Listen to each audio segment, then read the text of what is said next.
How do you feel about money? Like truly, when I ask that question, what is the first thing that comes to mind?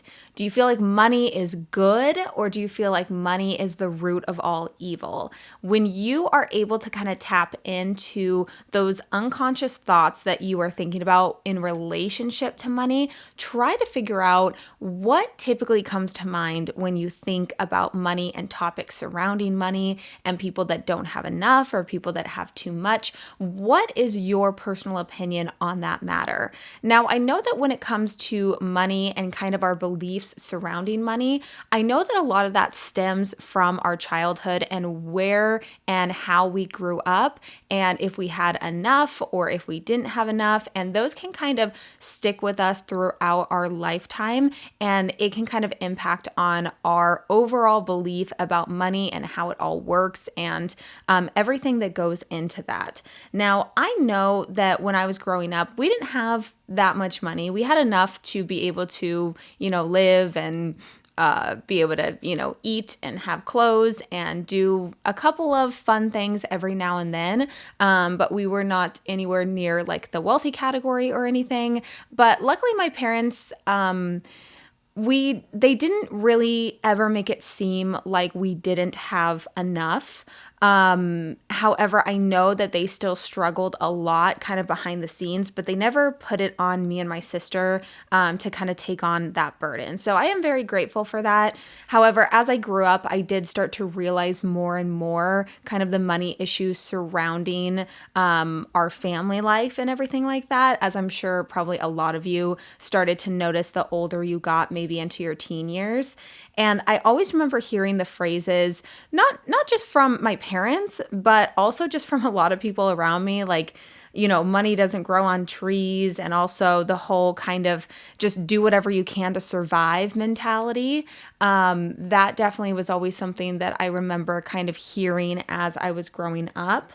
And I guess I didn't realize that these unconscious thoughts about money is actually a limiting belief about money. If you continuously think that money doesn't grow on trees, there's not enough to go around, I'm never going to be able to make that much money, all of these thoughts that we somehow have buried deep in our subconscious or unconscious, whatever it is, that is something that can really affect how you view money in general, how you view the world, and how you view how much and how you're able to accumulate any money at all.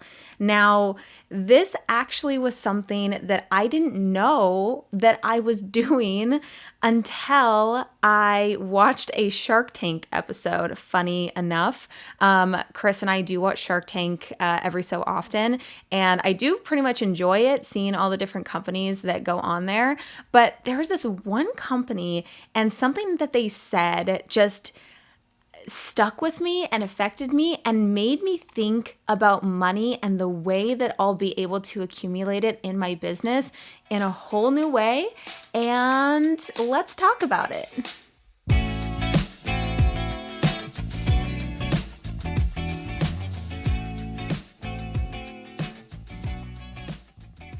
Hello, and welcome back to episode 5 of the Candle Business Podcast. I am your host, Erica Marie Morris, and as always, I'm so excited that you are here with me today to listen to all of the thoughts that I have to discuss in today's video, because as always, I feel like today's video is very interesting and important to talk about.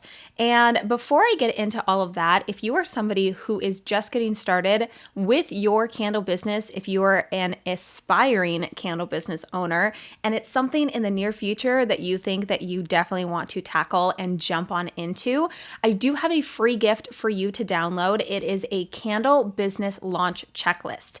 And what this allows you to do is just kind of see all of the things that you should be thinking about and maybe checking off along the way as you are getting started and trying to prepare for your candle business launch.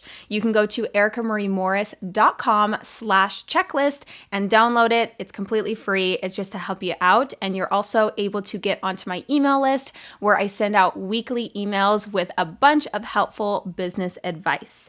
Now, moving on into today's topic, I think that before I actually want to talk about this a little bit more, I want to define what a limiting belief is, because I remember watching maybe some YouTube videos on it sometimes, and sometimes things like that, I don't know about you, sometimes when people talk about like mindset and money mindset and beliefs and all that kind of stuff, I would just kind of be like, okay, like I don't really know what any of this is. Like it just kind of would sometimes go over my head. So before I want to dive into this topic a little bit more, I want to actually define what a limiting belief is. So according to whatever website I pulled this up from, a limiting belief is a state of mind or belief about yourself that restricts you in some way. So this is just something that you truly believe to your core that's actually restricting you from being able to get over that and be able to actually accumulate what you believe is not even possible.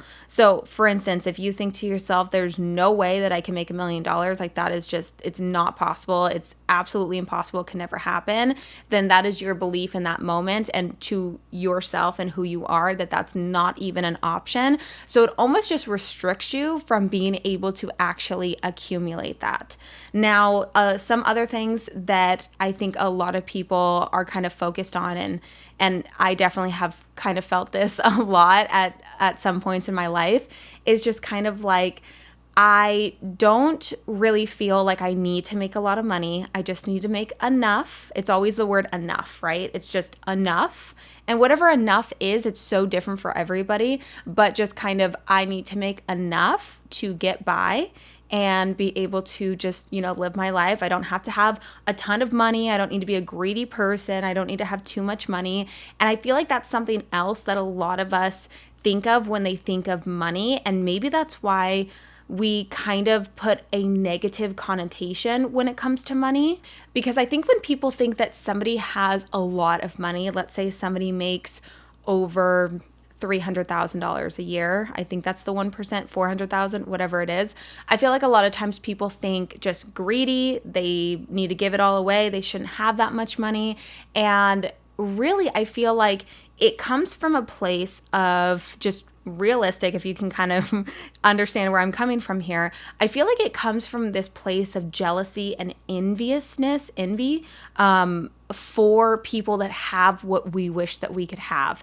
And I will give you a perfect example of this. And again, I'm very guilty of this. So let me know if you have ever done this before.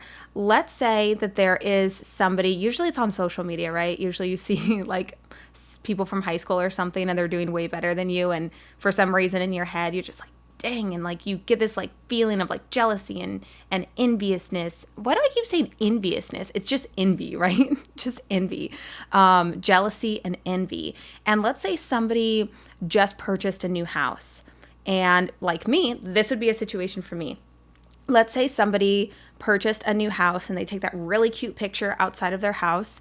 And here I am in our little 700 square foot apartment, just trying our best to get by, having an entire candle studio inside of here, just doing the best we can. And what is the phrase that comes to mind? I have heard this in movies. I've heard this in friend groups. I've heard this everywhere. And I've said this before. The phrase that you say out loud is, must be nice. And that phrase in and of itself is just like, it's just envy. Just saying that, it's just you're angry in a weird way. It's like you're envious of it, and you feel like, well, must be nice. Wish I could do that. And I think that ties into the whole money concept, because when we think of somebody who's able to do that when we can't, it's always, well, they have more money than I do. They're wealthier. They can do that, but I can't, must be nice. And I think that may be why we also can sometimes have a limiting belief of that we don't deserve that much money, or we can never attain it, or maybe we don't want that much money because we don't want other people to view us in that way, or we don't want other people to view us kind of in the negativity that a lot of wealth can kind of bring upon others, that I think still stems from kind of that jealousy aspect to it, is that a lot of times we think that really wealthy people are just very greedy and they're evil and all that kind of stuff, which I personally don't believe. I know there are some people out there, but I mean, when you think about all the people that are able to create a lot of wealth, create a lot of businesses that create jobs for other people, lots of charity donations, huge charity donations are from people that have the kind of money that are able to do that. So I do know that not all people that are really wealthy are greedy and evil and do bad things. I don't think that at all. But I think that that is a lot of times the stereotype when it comes to having a lot of money. So I feel like this can come into play within ourselves and our own limiting beliefs about money, that maybe we subconsciously, even though we want it, maybe there's a part of us that feels like if we had that, then we would be viewed negatively. I know that I personally have thought that before, when it comes to money and when it comes to just feeling like not only I don't know if I want that because I feel like that would just be too much. Like I don't want to have too much. I just want to have enough, right? And I also have felt like, well, maybe I just like I don't deserve that much money. Like I don't deserve everything that I potentially could get. And I have definitely felt that being here on YouTube and doing everything that I'm doing, of trying to build these different income streams and trying to grow. And I think it was late 2020. So I quit my job to do YouTube full time in May of 2020. And then I believe it was either the very end of 2020 or the beginning of 2021 where I had kind of made the most money in 1 month that I had ever made. And it was kind of just seeing all of this hard work that I had been building up for so long and had wanted for so long. And I finally saw it become kind of like a reality for me. But my first instinct was to kind of feel like I just didn't deserve it. I remember crying to Chris and being like, I can't believe this is real. Like, I feel like I don't deserve any of this. I feel like, you know, my subscribers are just so nice to me. I'm getting so many more followers and my income streams are increasing and I'm selling more candles and all these things were just kind of falling into place. And I just still felt like, wow, I don't even know if I deserve this. Like that was just something that at the time, and I still feel like I can kind of, you know, fall into that category. It's hard to get out of these thoughts and these feelings and these beliefs, these true beliefs that you feel within yourself about money and what you deserve and what you could possibly attain. And I know that trying to switch that mindset over to, well, there's so much more possibilities out there than what we could think is very difficult. And I've been working on that for a couple weeks now. And it all stemmed from a Shark Tank episode, funny enough. So I know I briefly mentioned it earlier and you're probably like, okay, what is a Shark Tank episode and what happened? So basically what this episode was, I think this is from the new season, I'm pretty sure. And this is a company that came on. It was two guys, and their company is named Pluffle. I believe that's the name. It is essentially a human dog bed. So a dog bed, but it's human sized, and where humans can literally lay on it and take a nap. It was interesting. Now this dog bed retails for $399, so just under $400. And what they explained in the video is that they did a Kickstarter, and in 3 days on Kickstarter for this dog bed, they sold $280,000 worth of this dog bed.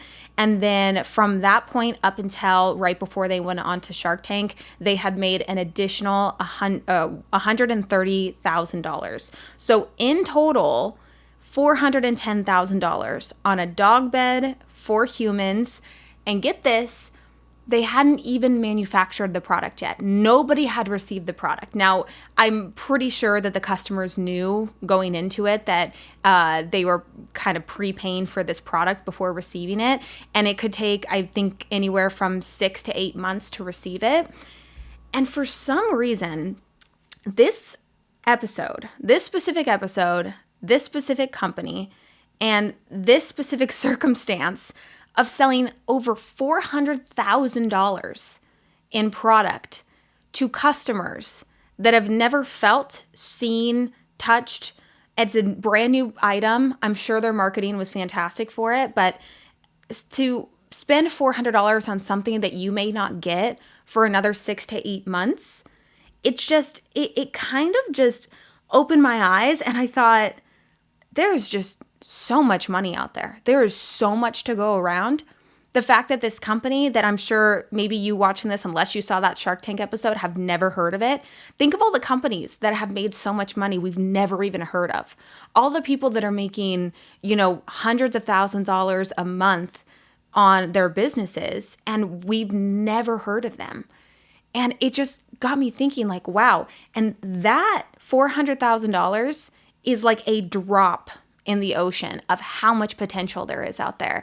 And it just got me spiraling into, oh my gosh, there is just so much out there. And I don't know why I didn't have this realization earlier. And maybe I did, but on a very small scale. And I don't know why, but this particular episode it got me so, it just kind of opened my mind. It just got me excited. It got me thinking, like, wow, if people are willing to spend $400 on a dog bed for humans that they're not going to get for another 6 to 8 months, then I can grow my candle business. Then people are going to buy my candles and I can grow it. And there's more than enough people, more than enough money, and more than enough to go around. I mean, just in general. And I think that because of everything that we hear, everything that we see of, people struggling and the economy is not good and we're in a recession, we're headed for a recession, whatever it is, I feel like a lot of times there's all this negativity in surrounding all of this that is kind of like shoved down our throats that we don't realize how much is actually possible and the potential that we are able to earn within our business if we're able to get there and tap into it, find our market, have good marketing. Of course, there's more that goes into it, but when you see things like this, and again, I go back to the whole, like, there's so many companies that I've never heard of and that are making millions and millions and millions of dollars a year. And that in and of itself should make you think, wow, there is so much to go around, because you have to think about how much money is circulating, and it's just kind of unfathomable. Like, you can't even imagine based on what you've made before. Like, think of like your highest earning month, and then think about adding, like, I don't know, multiplying it by like 50 and being like, holy crap, like, is that even possible? Like, it is possible. A lot of people do it. Maybe not 50, but that'd be a lot, right? I don't know. And then people make a lot of money. And I think that by giving this as an example for you watching or listening to this podcast episode today, I hope that this also inspires you and makes you think, okay, let me sit down and think about, what are my limiting beliefs on money? What are the things that I personally have always thought about? Or what are the things that I typically think about whenever there's, bills that come up, or how do I feel when I get my paycheck, or how do I feel about the potential of what I'm able to do within my candle business? Because of course, this is all trying to tie into business. I know that this is just kind of money, limiting beliefs on money in general, but when you kind of tailor it to a business side, this can also really help you as well, because if you have those limiting beliefs, it's going to keep you stuck and not being able to grow to your full potential on how far you actually want to take your candle business. Because again, when I think about it, when I think about my candle business, what I'm able to do with it and what my goals are, I know that it's so possible. It is so possible to get there. Like, just because we've never seen the amount of money that we would love to make on a monthly or yearly basis or whatever it is, it doesn't mean that it's not possible, and it doesn't mean that it's not going to be available to you at some point if you're able to get there. And I really believe that I am able to do so much more than what I am doing right now, and that the potentials of what I can do is kind of infinite. And I've been trying to think about that, manifesting, whatever you want to call it. I've been looking into that as well. But really just being very consciously aware of what I think initially when things come up. And instead of constantly feeling like, man, I'm trying to catch up, because I'm not going to lie, I've been thinking that all year, because earlier this year in 2022, I spent a lot of money between March and April on taxes. We had medical stuff. There was a lot of candle supplies that I was ordering in bulk, and there was just a lot of things going on. And I just have felt like I've been playing catch up all year long. And I've thought that continuously in my mind, said it out loud multiple times. I've been stressed, constantly focused on, I feel like I just can't catch up. I feel like I just can't catch up. And instead of thinking that, I'm trying to just change my focus and my mind on, instead of like, I don't have enough, just focusing on knowing and thinking about what's possible and how much money I could have, and just kind of being relieved of that feeling of like, I just feel like I can't catch up. And another reason why I really want to make sure that I am able to be open to receiving, more money and all that kind of stuff, is because I have so many ideas of how I want to give back to the candle business community and help you and any aspiring business owners. That is like my ultimate goal and dream, is to have enough to where I can give back to everybody who's made me to be where I am right now. And I just know that I'll be able to do that, because that is definitely a huge, huge goal of mine. And I just know that I am just focusing on my unconscious. When money talks come up, when there's bills, when there's things that come up, I'm trying to actively rewire how I think about those things and think about the issues and the problems and all that kind of stuff. So that is what I am currently working on. And I do not know, again, I don't know why that Shark Tank episode inspired this entire podcast episode, but I hope that you found something helpful. I hope that it maybe opened your mind to the limiting beliefs on money that you've been thinking of, or maybe limiting beliefs on how far you're able to take your candle business, or how much money is possible with a candle business. I really hope that this podcast episode kind of made you think a little bit, because that was definitely the point of this one. And if you are watching on YouTube, I will try to find that Shark Tank episode of the Pluffle people and leave it in the description box below, in case you want to go check it out and just kind of, just maybe get inspired by how many sales they were able to do without even selling any product. But with that, I think I am going to end today's podcast episode right here. As always, thank you so much for hanging out with me to the end of this episode. And if you are watching on YouTube, please go ahead and leave a comment right now and let me know, what are your limiting beliefs about money, and how are you going to overcome that? What are you going to do to change your mind and be able to open up to different possibilities of being able to receive a lot more than what you would ever imagine before? I really want to hear that down in the comment section below. But with that, I will see you in my next episode.